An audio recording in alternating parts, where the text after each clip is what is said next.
Think big, trade smart. This video is presented by Meitou Investing.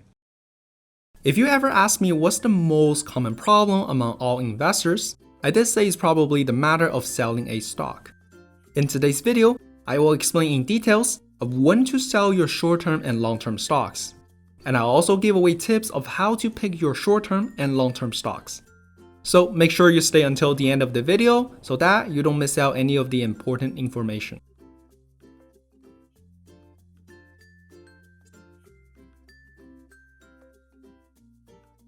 I'm sure a lot of us has faced this problem before. Sometimes you had a really good yield from one stock, but then because you didn't sell it at the right time, you lost all your returns. And sometimes, just right after you sold the stock at an unsatisfied price, the stock then had a really strong rebound. And they're pretty annoying, right? The problem you have is probably because you didn't have a systematic plan to avoid this type of situation. So I hope this video can help you to develop your own system. And just a reminder, everything in terms of principle and methodologies are based on my own experience, so they are very subjective. And of course, if you have a different opinion, I strongly encourage you to comment down it below so that we can all learn something new from each other. I have classified the methodologies into two categories. One is the short-term stocks, and the other is the long-term stocks. Let's begin with the short-term stocks.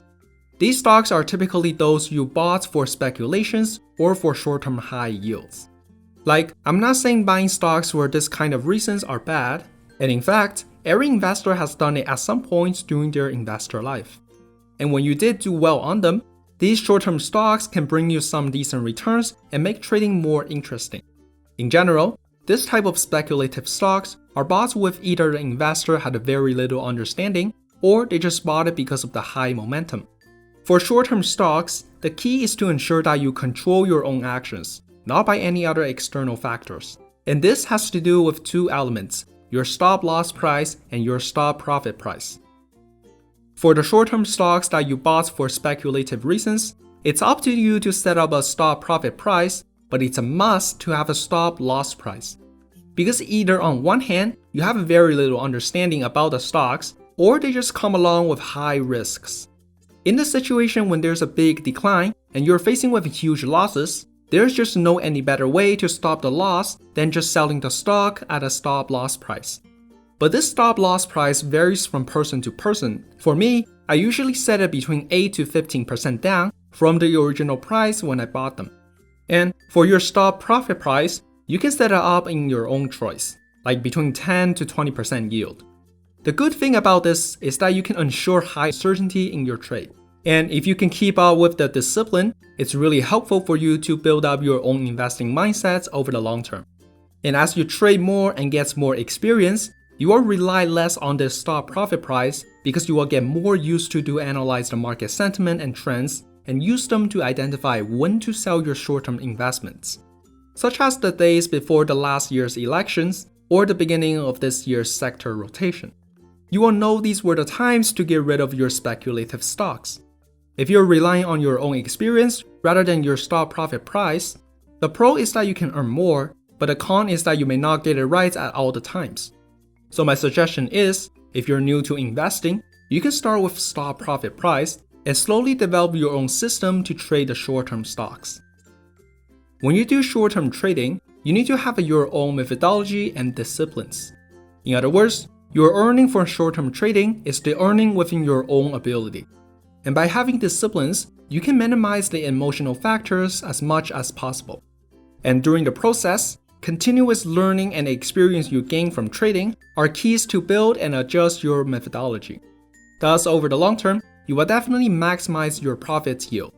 But if you are only thinking about buying at the dip and selling at the hill, even if you get lucky and eventually earn some money, you will eventually lose them all because that's the money that you earn from outside of your ability zone.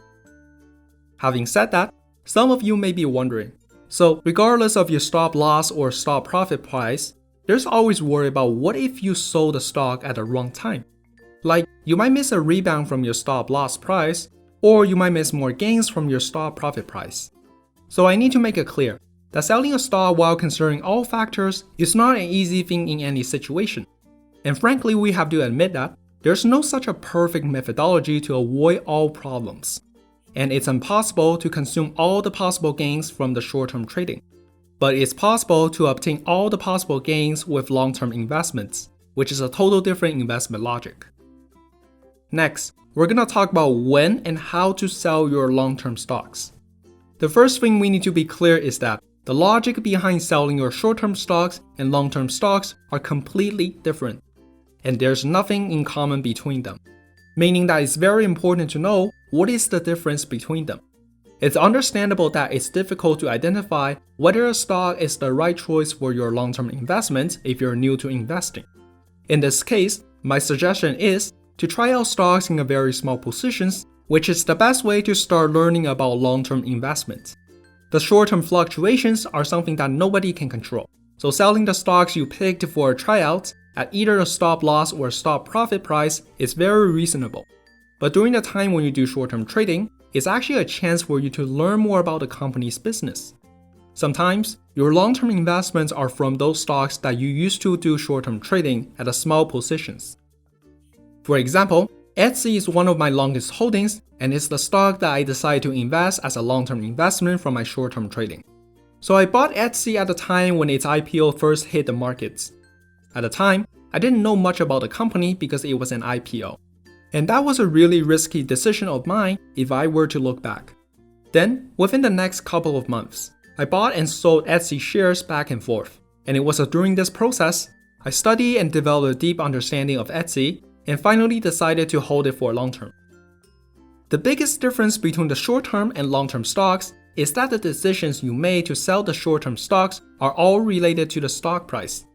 And for the long-term stocks, none of the logics behind selling the stock is related to the stock price.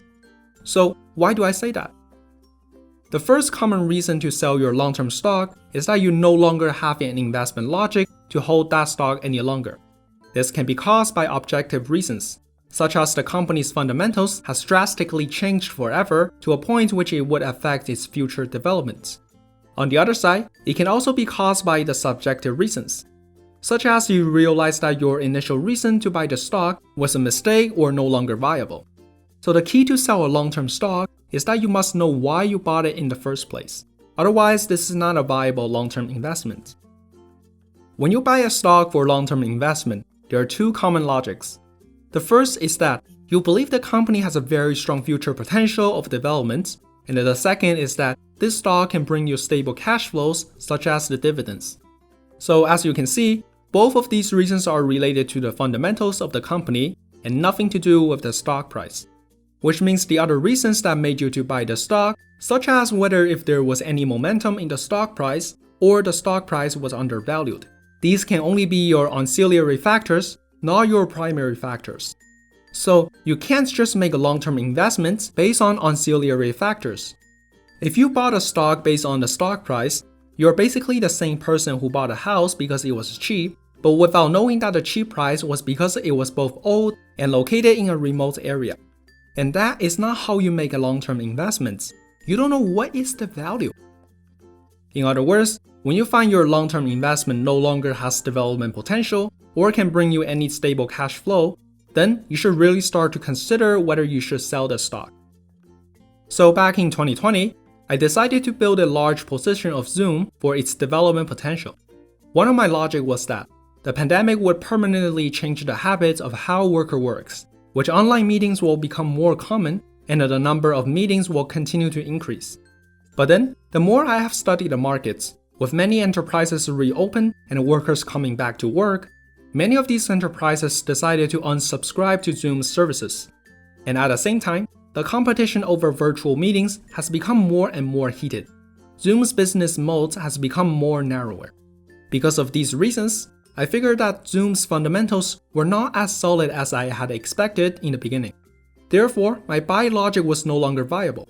So then, I decided to sell all my Zoom shares, and the entire process had nothing to do with the stock price. The second most common reason to sell long-term stocks is the opportunity cost. This situation normally occurs when people found better stock to invest but lack the money to buy it. When you have a limited amount of funding, basically, after you use all your money buying some stocks, it means that you have given up all the other stocks. and this choice made between various stocks is your opportunity cost of investment. When people find this opportunity cost is greater than the value of their own stocks, this is a time when they're really considering selling their current stocks and investing in the stocks with the greater potential. So, if you find there's a better opportunity, then perhaps you should really think about making some changes to your portfolio. Let me give you another example of mine. In the payment industry, PayPal used to be the stock that I was really looking forward to. But then, after Square caught my attention, and after I studied Square's business model and compared it to PayPal, I decided to give up PayPal for Square because I believe that Square's innovative ability, small loan business, Square's Cash App, and all the other growth points are better than PayPal over the long term.